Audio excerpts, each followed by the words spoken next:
¿Y qué es lo que nos da entonces esto? El resultado de esta segunda afirmación que continúa y a la vez revoca a la primera afirmación que había sido. La duración es una sustancia simple en el sentido de que no es divisible, porque no es extensiva. Y la segunda afirmación revoca, pero continúa a la primera. Hay como esta suerte de contrapunto, hay esta contraposición que armoniza entre sí, porque no solamente es indivisible y luego se corrige, o más bien solo se divide cambiando de naturaleza. Y al decir esto, lo que Bergson está haciendo es dándonos la definición de la duración.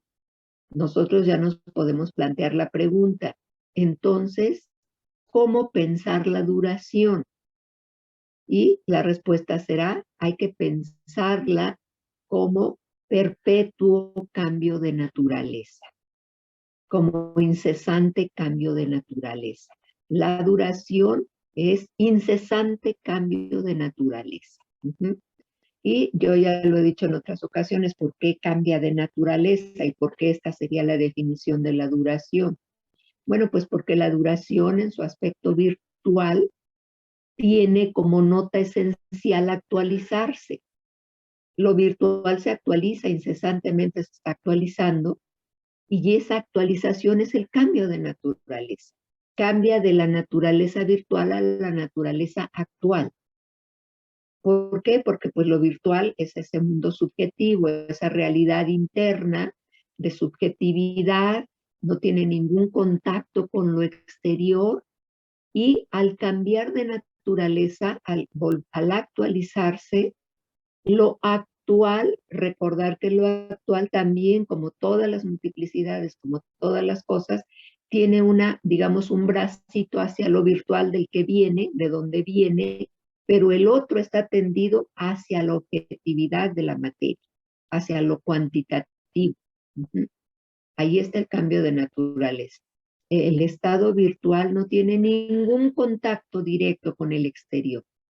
No tiene ningún contacto, no hay extensividad, no hay ninguna extensividad en el aspecto virtual de la duración.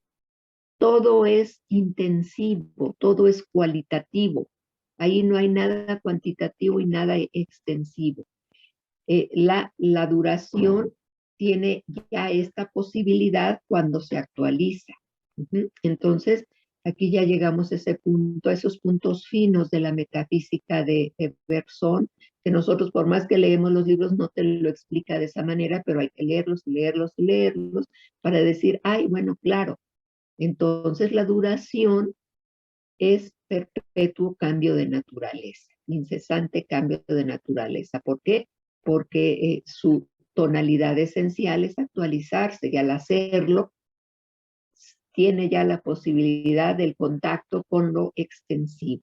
Y no solamente el contacto, sino que realmente el proceso de actualización de lo virtual es un proceso de producción de extensión. La virtualidad, la duración en su estado virtual, cuando está en el proceso de actualización, está produciendo lo extensivo, produce la extensión en la que va a encarnar. Y entonces, allí está como el espacio no existe. Para Bergson el espacio no existe, el espacio se produce en el proceso de actualización de lo virtual.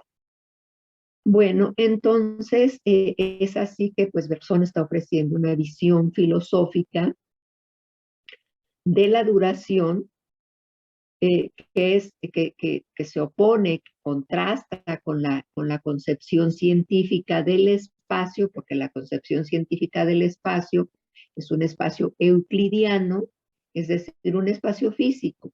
Y esto siempre, esta delicadeza de que no es que Bergson niegue que existe el espacio físico. Eso sería verdaderamente necio.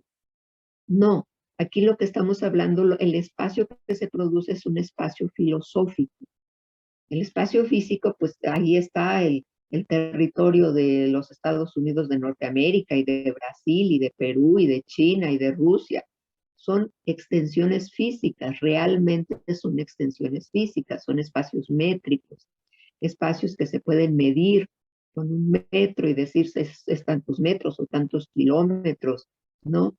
Entonces, no es que esté negando ese carácter físico del espacio, pero ese es el espacio que es la base para el pensamiento científico. El pensamiento científico, las ciencias, trabajan con cosas concretas. La filosofía trabaja a la vez con cosas concretas y con cosas abstractas. La filosofía tiene esa doble tarea. No se desentiende del mundo físico, del mundo concreto, pero además tiene que trabajar con objetos metafísicos, con realidades solamente pensadas. Ese es el esfuerzo específico de la filosofía, que tiene ese grado altísimo de abstracción, sin descuidar lo concreto. No se debe descuidar lo concreto porque si no la filosofía se nos va hacia un idealismo donde no existe más que las realidades mentales. Ya ahí se nos estaría yendo la filosofía hacia un idealismo. Entonces es cuidar siempre estos aspectos, la importancia de las multiplicidades extensivas y la importancia de las multiplicidades intensivas y pensar ese doblez, ese doble aspecto de lo real, esa diferencia inseparable. Esos dos aspectos de lo real son diferentes y sin embargo son absolutamente inseparables entre sí. Ahí está el esfuerzo filosófico, que pues ya sabemos que no es nada fácil la filosofía. Es bellísima, ciertamente, pero es muy difícil, también es cierto que es muy difícil y nunca dejamos de trabajar. Cuando emprendemos la aventura filosófica, cuando elegimos carrera, eh, no sabemos qué va a ser para el resto de nuestra vida. Toda la vida vamos a estar aprendiendo filosofía y nuestro pensamiento se está transformando constantemente. Bueno, entonces, además de esto que hace Bergson de oponer una nueva visión filosófica de la duración a una concepción filosófica, científica del espacio, también a la vez traslada este problema a la dimensión de los dos tipos de multiplicidad de la que estamos hablando. Así pues, la duración en tanto que multiplicidad tiene por su cuenta una precisión tan grande como la científica. Y aquí esto que yo ya he mencionado en otras ocasiones, Bergson es de estos filósofos muy preocupados por la ciencia, que tiene un respetable conocimiento científico y que está pensando que sus conceptos filosóficos tienen que ver con la ciencia. Y entonces es de estos filósofos, digamos, muy diferente a Nietzsche, que Nietzsche acaba con la ciencia, bueno, escribe su bellísimo texto de la Gaia Ciencia, la ciencia nueva, pero la ciencia antigua, digamos, la ciencia clásica, el pensamiento científico clásico, pues Nietzsche francamente dice esto no sirve para nada, es una igualación, pura representación, y bueno, le tira la cabeza con el martillo. En cambio, Bergson no va contra la ciencia. Bergson trabaja junto con la ciencia, piensa junto con la ciencia, y él está diciendo el discurrir de la ciencia es este, el discurrir de la filosofía es este, y van discurriendo juntos. De manera paralela se va moviendo la ciencia y la metafísica. No hay pugnas entre ellos porque la ciencia tiene su propia causalidad, sus principios, su método, y la metafísica tiene también sus principios y su método. Son dos métodos diferentes. El método de la ciencia es analítico es el ver por fuera las cosas, el eh, no penetrarlas en su constitución real, que es la duración, y la metafísica, el método es sintético, es por simpatía, pero una simpatía que no es la cotidiana. No es como cuando decimos, ay, me simpatiza de me cae bien. Ay, me simpatiza mucho tal persona y lo que estamos diciendo es que me cae bien, que me gustan sus maneras de ser, a lo mejor me divierto mucho con esa persona y entonces me resulta muy simpática o es muy graciosa y me hace reír. No esa simpatía, sino que sean simpáticos quiere decir que la relación esté bien planteada, que no sea un falso problema, que no sea un mixto mal planteado. Un mixto bien planteado es un mixto planteado por simpatía, porque la simpatía no es de mí hacia ellos, sino de los términos relacionados entre sí, porque luego este es uno de los aspectos que critican en Bergson, eso de la simpatía. No es mi simpatía hacia las cosas o hacia los animales, no es eso. Es la simpatía de los términos que entran en relación. Debe haber, debe haber simpatía en los términos que se relacionan. Me pueden gustar a mí o no, me pueden parecer graciosos o no, eso no importa. No es la simpatía humana, es una simpatía de los términos. Entonces, esa cuestión de la simpatía que no es humana.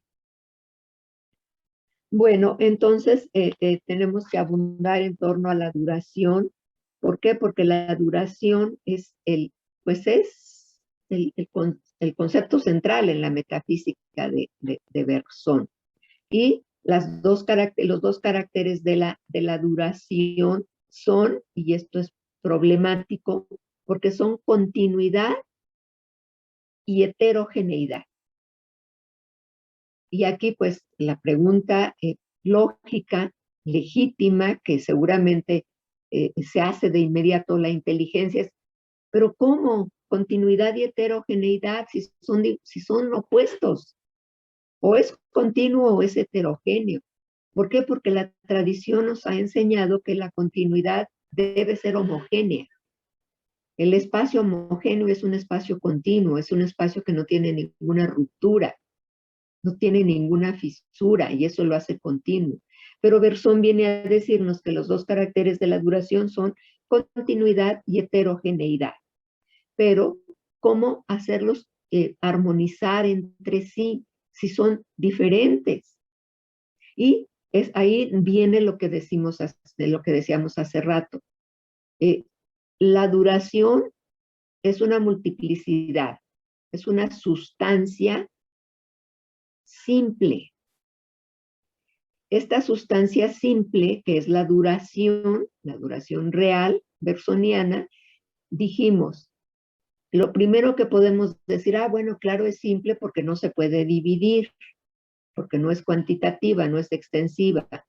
No, pero viene algo más profundo, más aún, mejor aún, más que no se pueda dividir, es aquella sustancia que solo se divide cambiando, diferenciándose, autodiferenciándose. Y entonces dijimos esto. Por lo tanto, ¿cómo podemos pensar la duración? Pues la podemos pensar como incesante cambio con respecto de sí misma, como incesante autodiferenciación, como perpetua autodiferenciación. Y esa definición a la que llegamos ahora nos resulta importante, porque es la que nos va a dar la respuesta.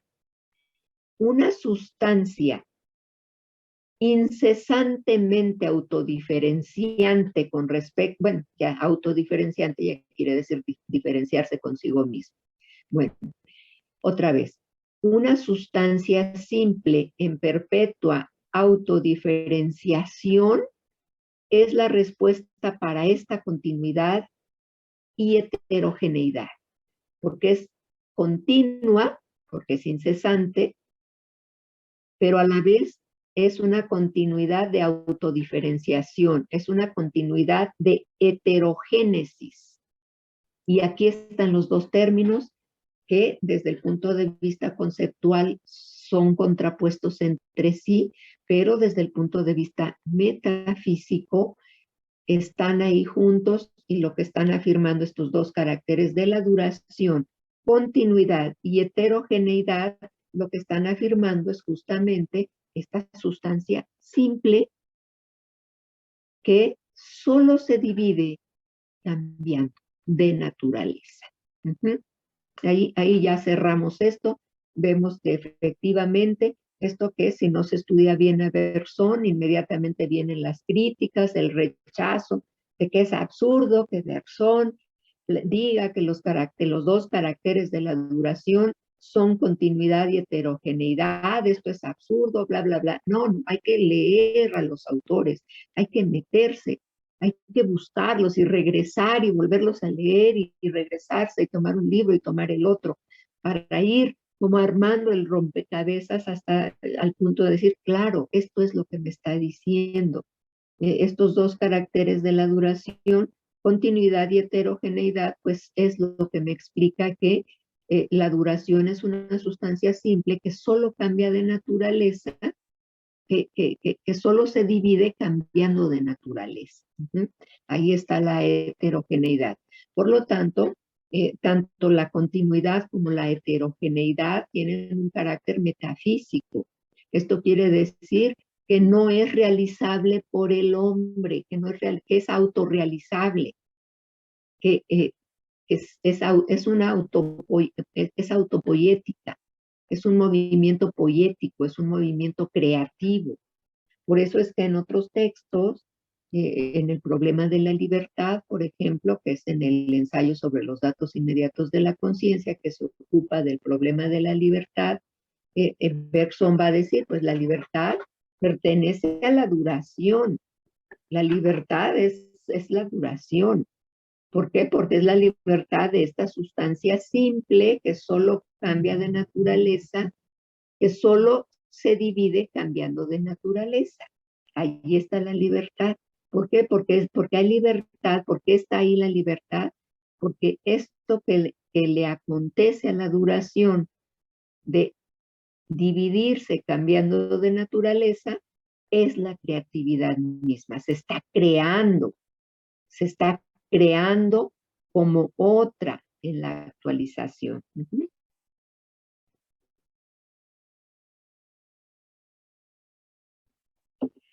Esto lo que nos va a decir es que una primera lectura, que también esto luego se le critica mucho a Bergson, de que la duración es una experiencia psicológica. Sí, sí lo es.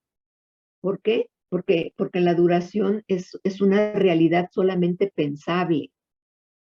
Es la subjetividad en Bergson. Y por lo tanto es una experiencia solamente psicológica. Es cierto, pero no es nada más una experiencia psicológica.